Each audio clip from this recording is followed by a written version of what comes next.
Jake Morrison had been flying cargo ships through the dark corners of space for 5 years, but nothing could have prepared him for what he found on the frozen moon of Kepler Station that cold morning when everything in his life changed forever. The hangar bay was empty except for his old cargo ship and the sound of his boots echoing on the metal floor. When he first saw her standing there like she had appeared from thin air with 3 small creatures wrapped around her shoulders. She was tall and graceful with pointed ears that marked her as an elf, and her silver hair flowed down her back like moonlight, while her eyes held the depth of ancient stars that had seen the birth of galaxies. The creatures around her neck were dragons no bigger than cats with scales that shimmered in colors Jake had never seen before, and they watched him with intelligent eyes that seemed to look straight through his soul. Jake stopped unloading his cargo boxes and stood frozen as the elf woman walked toward him with steps so light she seemed to float above the ground, while her dragons made soft, musical sounds. Her name was Luna Starweaver, and when she spoke, her voice was like wind chimes mixed with thunder, both gentle and powerful at the same time, making Jake forget how to breathe properly.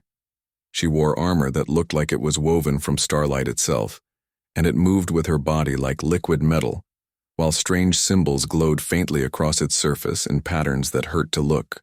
Directly, Luna explained that she needed transport to the Outer Rim territories where her people were fighting a war against the Void Seekers, which were ancient machines that consumed entire planets to fuel themselves. The Outer Rim was suicide territory where pirates and worse things hunted cargo ships, and Jake had always avoided it. But something about this elf woman made him want to say yes before she even finished talking. Her dragon seemed to sense his fear, and the smallest one with purple scales flew over to land on his shoulder where it purred like a cat and rubbed its tiny head against his cheek.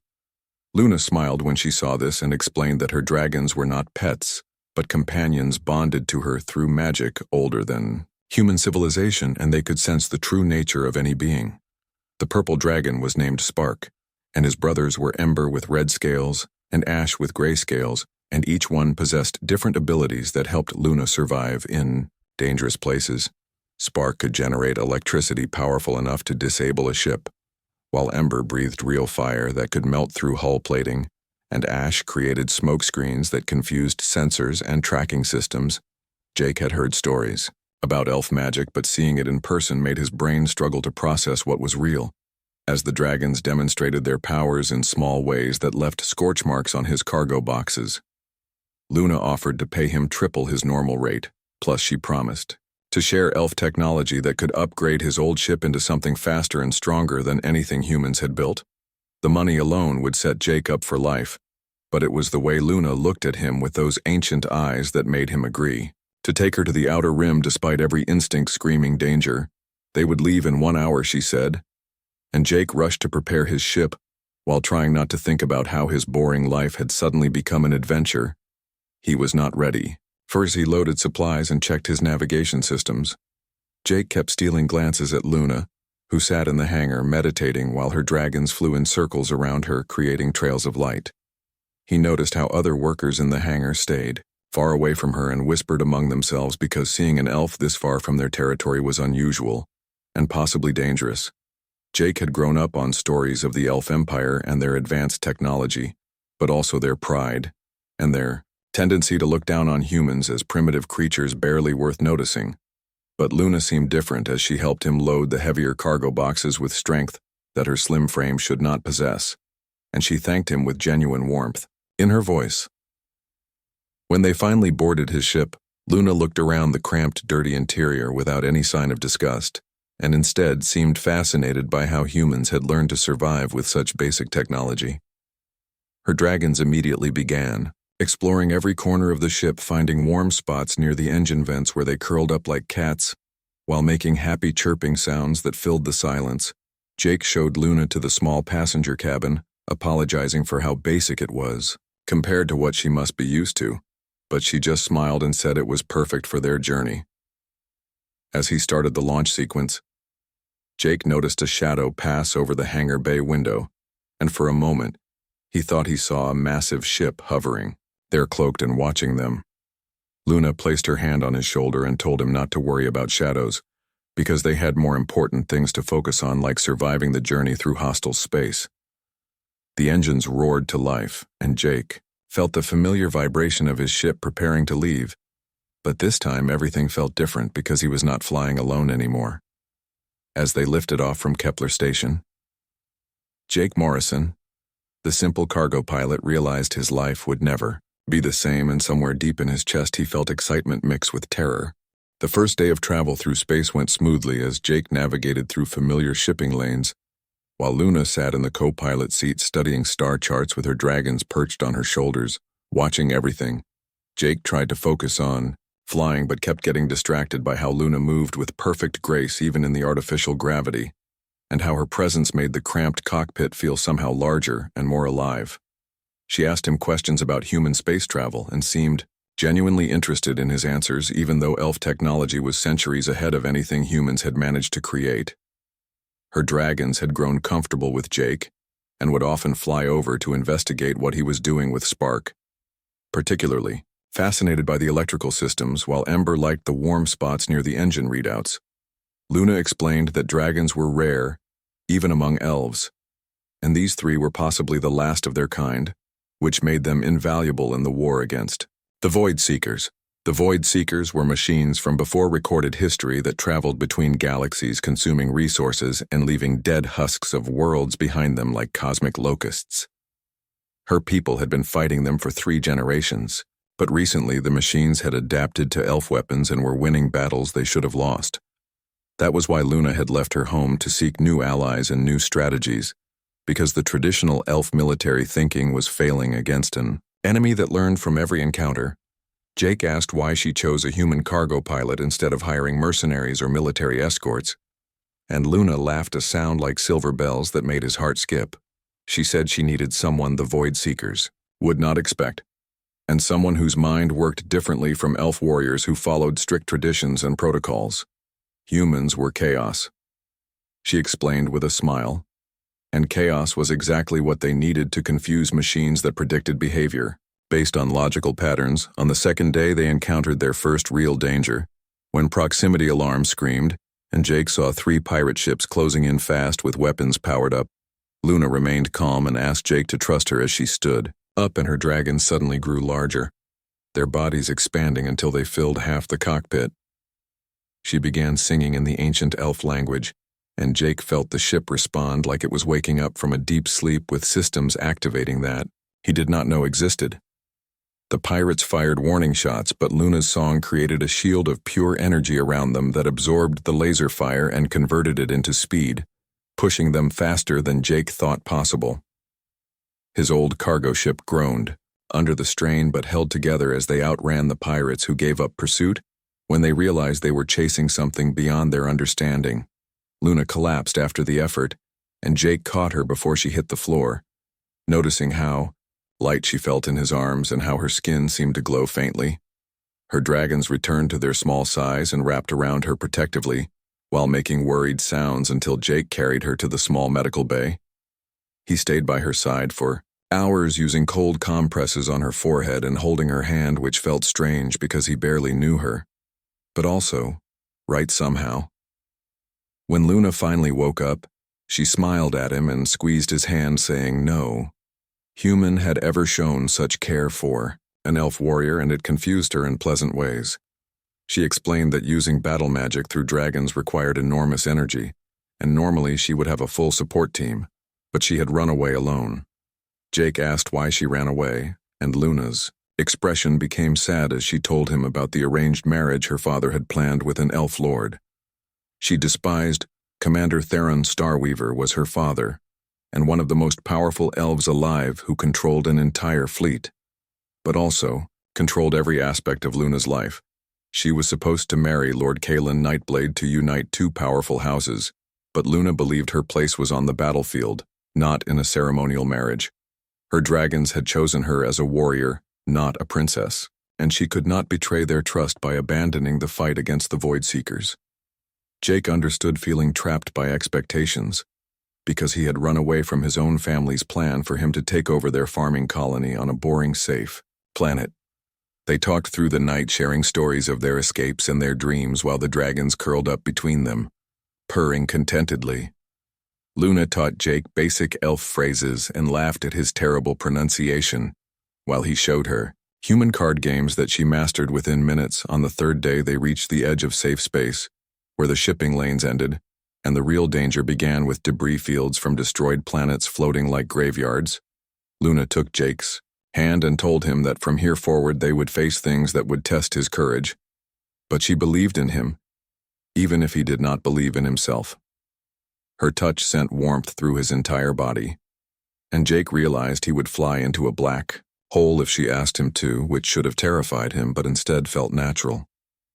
The dragons seemed to approve of their growing connection with Ember, often creating small fire displays that looked like hearts, while Spark and Ash chirped happily. They entered the outer rim. Jake saw his first Void Seeker ship in the distance, a massive black construct that seemed to absorb light itself, making space around it. Darker Luna's expression hardened, and she began preparing her armor and weapons. While her dragons grew serious, their playful nature replaced by deadly focus. She told Jake that soon he would understand why she really brought him here, and why his human unpredictability was the key to everything they needed to accomplish. The Void Seeker ship turned toward them like a predator sensing prey, and Jake felt his hands freeze on the controls as every alarm in his ship screamed warnings about the approaching danger. Luna placed both her hands over his and looked into his eyes with an intensity that burned through his fear as she whispered, "Be brave, human." And suddenly Jake felt power flow through him. He grabbed the controls with new determination and threw his ship into a dive that should have torn it apart, while Luna's dragons expanded to their full size, filling the cockpit with scales and power. The ship responded to Jake's commands like never before, as if Luna's magic was teaching it to be more than just metal and circuits, transforming it into something alive and fierce. They dove through an asteroid field at speeds that turned rocks into blurs, while the Void Seeker fired beams of dark energy that disintegrated everything they touched. Jake flew on pure instinct, weaving between destruction, while Luna sang in her ancient language and her dragons breathed streams of combined elements, creating a trail of chaos behind them. The Void Seeker could not predict Jake's patterns because he had no pattern, just human randomness mixed with desperation, and an overwhelming need to protect the elf woman beside him. They escaped through a debris field where a planet used to be, and Luna guided them to a hidden moon where resistance fighters had built a secret base. The base was full of different species, working together, including several elves who stared in shock when they saw Luna arrive with a human pilot. Luna introduced Jake as her battle companion, which made the other elves whisper among themselves because no elf had ever chosen a human for such an honor.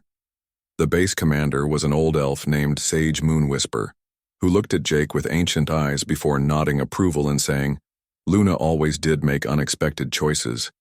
They learned that the Void Seekers had adapted to conventional attacks and were systematically destroying world after world, getting closer to the core systems where billions lived. Luna revealed her true mission was to deliver her dragons to a specific location where their combined power could activate an ancient weapon that might stop the Void Seekers. But the weapon required both elf magic and something else, something unpredictable and chaotic that the builders had called the random factor, which Luna believed was human creativity. Jake laughed at the idea that human chaos was part of an ancient alien weapon design, but Luna was serious, saying the builders' new order alone could not defeat entropy. That night, Luna showed Jake around the base, introducing him to warriors from dozen species, all united against the Void Seekers despite their historical differences. Her dragons played with alien children who giggled as Spark created light shows while Ember warmed cold spaces, and Ash made fog animals that danced through the air. Jake found himself accepted into this strange family faster than he ever connected with other humans. And Luna noticed how naturally he adapted to the chaos. She told him that humans were special because they thrived in disorder, while most species sought structure, and that trait might be what saves everyone. They spent hours planning their route to the weapon site, which was deep in Void Seeker territory, where no ship had returned from in over a year. Luna trained Jake in basic combat skills and was impressed by how quickly he learned, especially when motivated by her praise and gentle touches. The dragons began responding to Jake's commands, which shocked everyone because dragon bonding was supposed to be exclusive to their chosen elf companion, Sage Moonwhisper. said this was unprecedented and might mean Jake was becoming something more than human through his connection to Luna. And her dragons, on their last night at the base, Luna took Jake to an observation deck where they could see the stars, and she told him about her childhood on the elf homeworld. She had always been different from other elf nobles, preferring combat training to diplomatic dinners, and choosing dragons over the traditional phoenix companions. Her father had tried to change her, but Luna's mother, who died in battle, had told her to follow her warrior heart, no matter what others expected. Jake shared his own story of growing up on mining ships and dreaming of adventure, while his practical family called him foolish for wanting more than survival. They sat in comfortable silence watching stars when Luna suddenly kissed him, a brief touch that sent lightning through every nerve in Jake's body. She pulled back, looking surprised at herself, and said she had never kissed anyone before because elf nobles were supposed to save that for their arranged marriage partner. Jake told her he was honored to be her first, and Luna laughed, saying he was definitely going to be her last because she chose him, whatever that meant in the chaos ahead.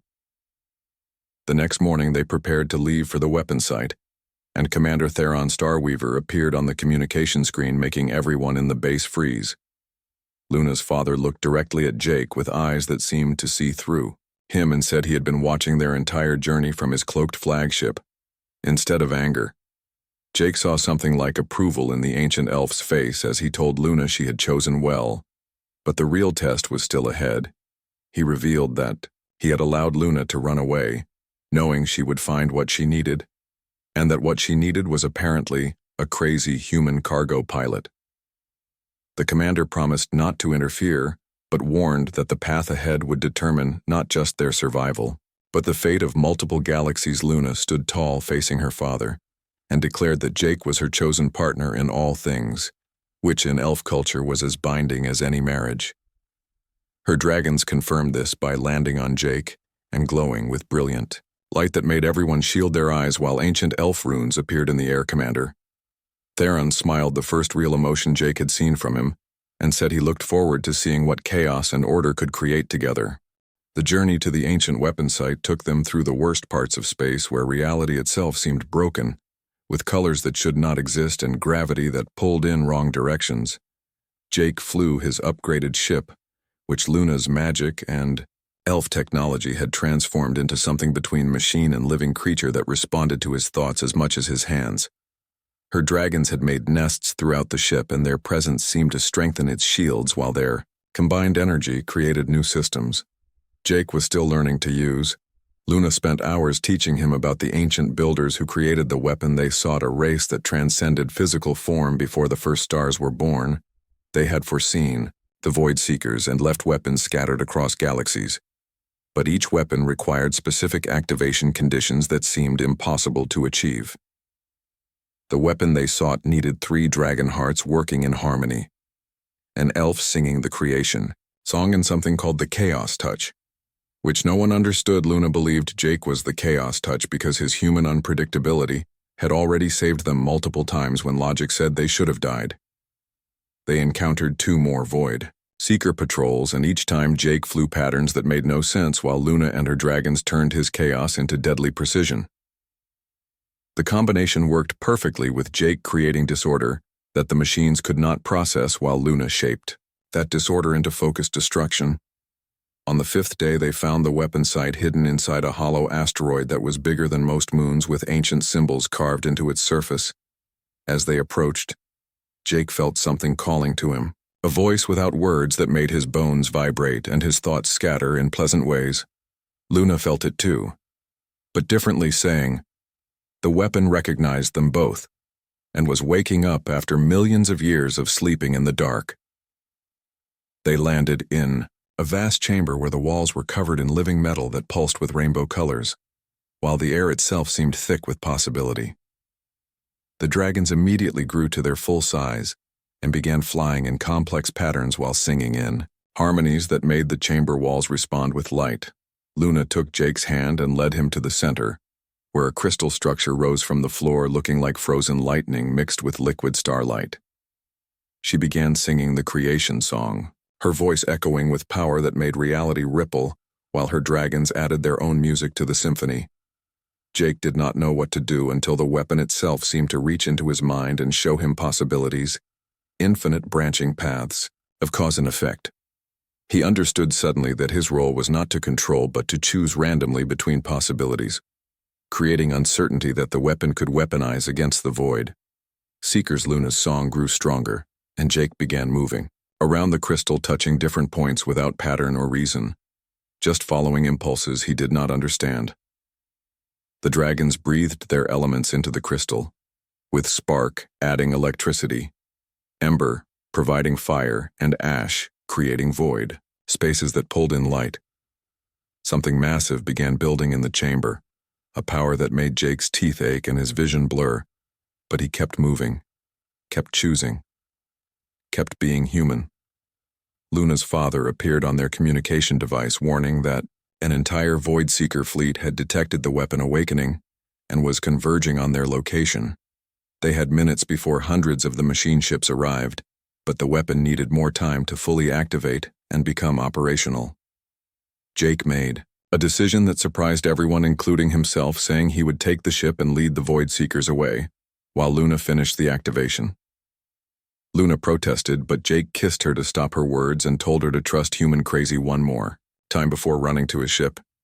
He launched alone, flying directly at the approaching fleet while broadcasting challenges and insults in every language he knew to get their attention. The Void Seekers took the bait, following him as he led them through asteroid fields and gravity wells, always staying just out of weapon range. Behind him, Jake could feel the weapon charging through his connection to Luna and the dragons, a sensation like standing next to a star being born. He flew patterns that hurt, his own brain to follow random turns and impossible angles that made the Void Seekers struggle to calculate intercept courses. When the weapon finally fired, it was not what anyone expected. Instead of destruction, it created a wave of pure chaos that rewrote the fundamental code of the machines. The Void Seekers stopped functioning, not destroyed but transformed into something new, something that was no longer hostile, just confused and seeking purpose.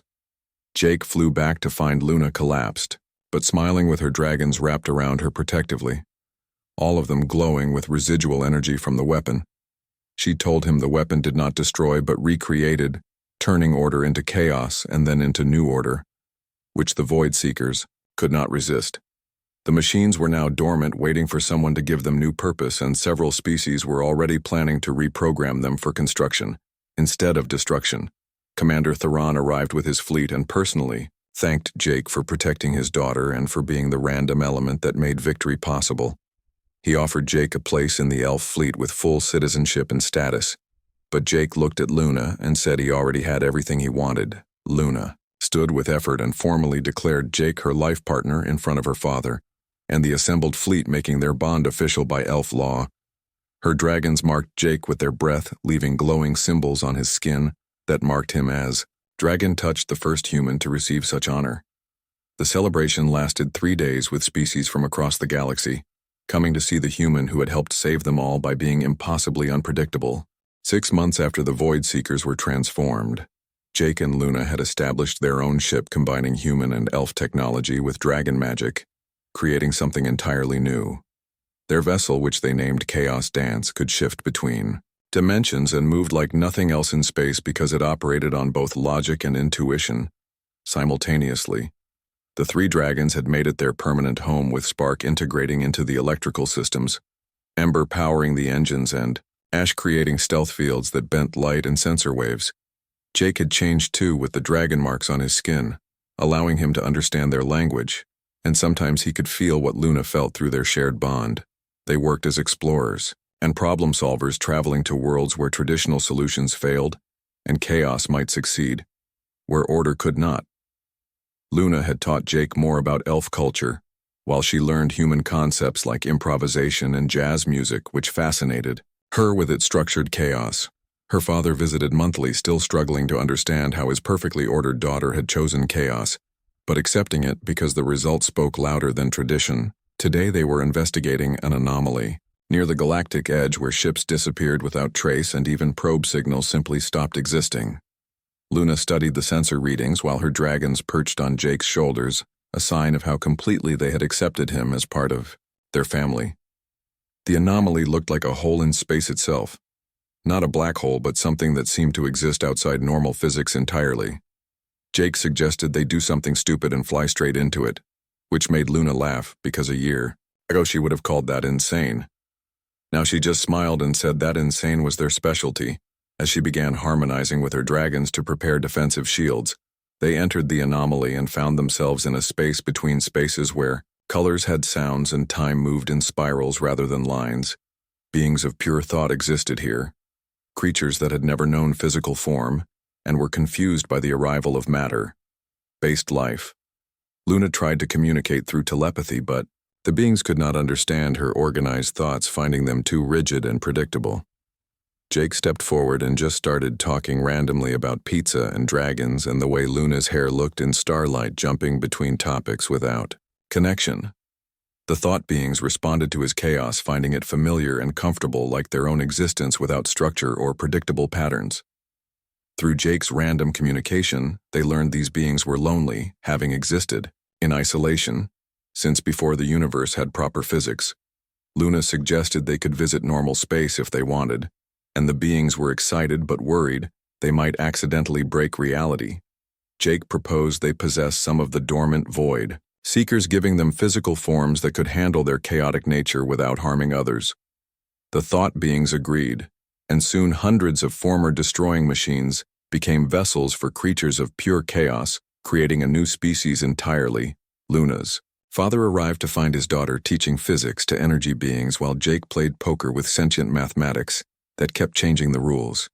He finally understood that Luna had not abandoned order for chaos, but had found a way to make them dance together, creating possibilities neither could achieve alone. The dragons had grown stronger through their bond with Jake, now able to channel human creativity alongside elf magic, making them more powerful than ancient legends. Other human elf pairs began forming, inspired by Jake and Luna's success, proving that differences could be strengths when properly combined. They discovered more ancient weapons that needed their unique activation method, and soon became the galaxy's primary team for handling impossible situations. Luna got pregnant, which surprised everyone because human-elf hybrids were supposed to be impossible, but chaos and order together made new rules. Her father nearly fainted when he learned he would be grandfather to a half-human child, but the dragons were ecstatic, already planning to teach it their ways.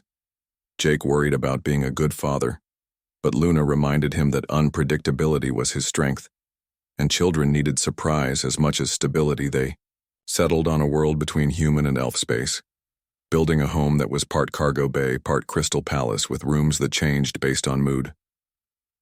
The dragons claimed an entire wing where they could grow to full size and practice their abilities, while also maintaining cozy nests for sleeping. Their child was born during a cosmic storm with eyes that held both human curiosity and elf wisdom, while displaying dragon marks from birth. They named her Hope because she represented the future, where species worked together and impossible things became normal through cooperation and acceptance. Jake's family visited and were shocked to find their runaway son married to elf royalty, with dragons as pets and a baby that glowed when happy. Luna's noble relatives were equally confused by human customs like birthday parties and movie nights, but learned to enjoy the chaotic celebrations. The dragons taught Hope to fly before she could walk, carrying her through the house while she giggled and created sparks of her own magic. Years passed and their family grew both in size and influence as they continued solving problems through their unique blend of order and chaos. Jake never returned to cargo hauling but kept his old ship as reminder of the day he met Luna, and his life stopped being ordinary.